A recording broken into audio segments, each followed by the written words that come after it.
You know, almost every organization out there is practically swimming in data. But here's the real question. How do you turn all that raw stuff into a protected fortress, one that actually gives you a real competitive edge? Well, that's what we're going to break down today, step by step. Think about it this way. All that information you have, it's either a gold mine of incredible value or it's a minefield of potential disasters.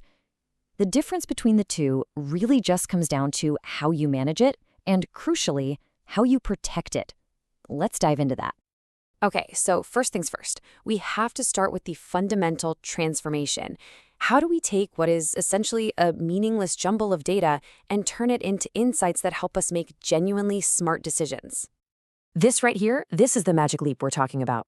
Look on the left, you've got raw data, just a string of numbers, no context, totally meaningless on its own.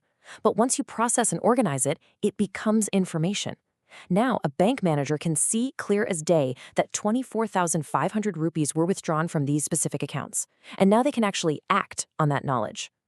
So, to put it simply, data is just the raw material.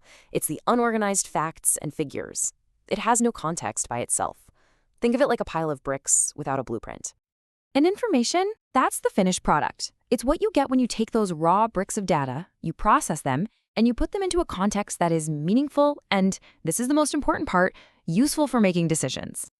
But you know what? The journey doesn't even stop there. This progression is often called the DIKW hierarchy. So data gets processed into information. That information, once you understand and apply it, creates knowledge. And then over time, all that accumulated knowledge can lead to real organizational wisdom. It's a really powerful model to keep in your back pocket. So now we have this thing we're calling information. But what actually makes it valuable? Because let's be honest, not all information is created equal. Let's dig into the specific qualities that turn it from just stuff into a true organizational asset. For information to be truly valuable, it really needs to have 4 key things going for it. First, it has to be accurate. I mean, that's a no-brainer, right? Decisions based on bad data are just bad decisions. It also has to be timely. It needs to show up when you need it, not a week later. It's got to be complete, so you're not making choices with only half the story.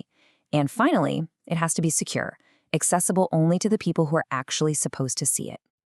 And this, of course, brings us to the big practical question.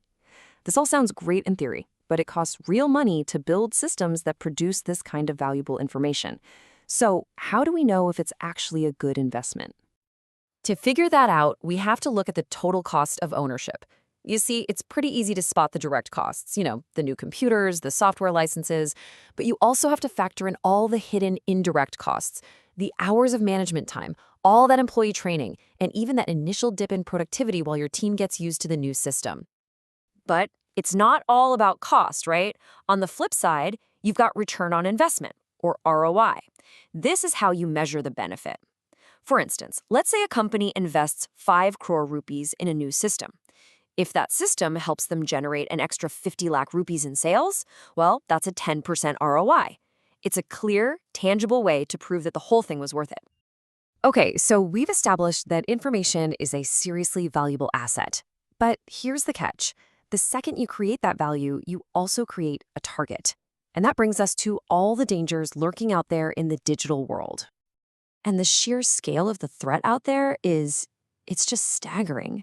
Just to put it in perspective, back in 2020, security experts were discovering 350,000 new pieces of malware every single day. That is the relentless wave of attacks that organizations are constantly up against. And all of this really falls under the big umbrella of cybercrime. We're talking about any criminal activity that either targets or uses a computer, a network, or a network device. It's a simple term for a massive, massive problem. Now, these threats show up in a lot of different forms, and I bet you've seen some of them yourself. We're talking about those tricky phishing emails trying to steal your password, or ransomware that literally holds your files hostage, and of course, just outright data theft. These are all common tools in the cybercriminals' playbook. Facing that kind of constant attack can feel pretty overwhelming, I get it, but it is not a hopeless situation. This is where we shift our thinking from just identifying threats to actively building our own digital fortress to defend against them. The right security mindset is actually pretty simple when you break it down. For every threat, there has to be a defense. If your hardware can fail, You need backups. To fight viruses, you need strong antivirus software. And to handle the biggest risk of all, which is often human error, your only real defense is consistent user training and really clear policies. Building that fortress really starts with the basics. This means enforcing strong authentication. No more password 123. It means keeping all your software patched and updated, running quality antivirus scans regularly. And I really can't stress this enough, maintaining regular automated data backups. It's your ultimate safety net. And it's important to remember, you're not in this fight alone. Security is a shared responsibility, and it goes all the way up to the national level. In India, for example, the agency CERTIN exists specifically to coordinate the response to major cyber incidents, which just shows you how critical this issue has become for everyone. All right, let's bring this all home. We've talked about creating value, and we've talked about security. But what's the glue that holds it all together? A successful information system isn't just about the tech. It's about the people and the plan. This quote just nails it perfectly. The success of an information system isn't just about technology, it's about people, purpose, and planning. You could have the most advanced software in the world, but if the human element isn't right, it's basically useless.